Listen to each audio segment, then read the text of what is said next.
अगर हमारे साथ कुछ अन्याय होता है तो हम जाते हैं इंडिया की न्याय संस्था के पास, सुप्रीम कोर्ट के पास, हाई कोर्ट के पास। बट अगर उनका ही एक जज अगर कुछ गलत करता है बट उसे सिर्फ ट्रांसफर कर दिया जाता है दूसरे कोर्ट में और आरटीआई रिपोर्ट फाइलिंग के लिए भी परमिशन नहीं दी जाती है, तो क्या इसमें कुछ घपला नहीं है, कुछ छुपा हुआ नहीं है?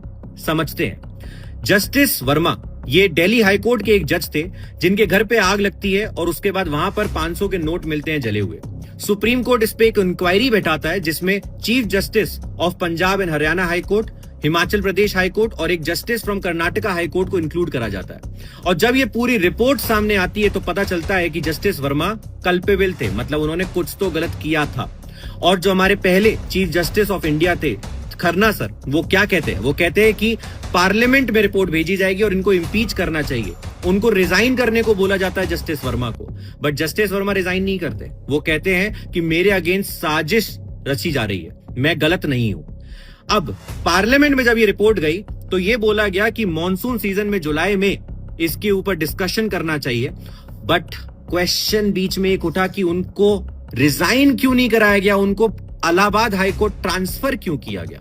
इलाहाबाद हाईकोर्ट क्या डस्टबिन है, कचरा बिन है? अब कांग्रेस के एक मिनिस्टर हैं जिनका नाम है एमपी विवेक तांखा।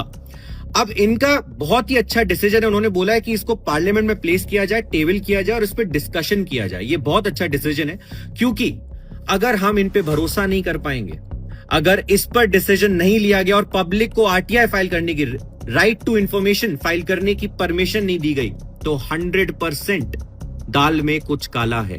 क्योंकि अगर Indian government, BJP government, Modi government उन्हें प्रोटेक्ट करने की कोशिश कर रही है बाय चांस, क्योंकि अगर उनके अगेंस्ट इंपीचमेंट मोशन नहीं लाया जाता है तो मतलब कोई तो उन्हें प्रोटेक्ट कर रहा है। तो अगर प्रोटेक्ट कर रही है तो वो पैसे किसने दिए थे? क्या मोदी गवर्नमेंट ने दिए थे या किसी और ने दिए थे?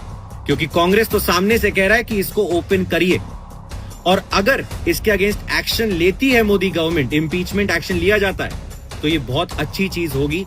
क्योंकि हमें अगर अपनी न्याय संस्था पे भरोसा करना है तो जो न्याय दे रहे हैं उनमें अगर कोई एक मछली खराब है तो उसे निकालना चाहिए और उसके अगेंस्ट एक्शन लेना चाहिए। मैंने आपको ये सब बता दिया है, अब बाकियों को बता दीजिए। जय हिंद, जय भारत।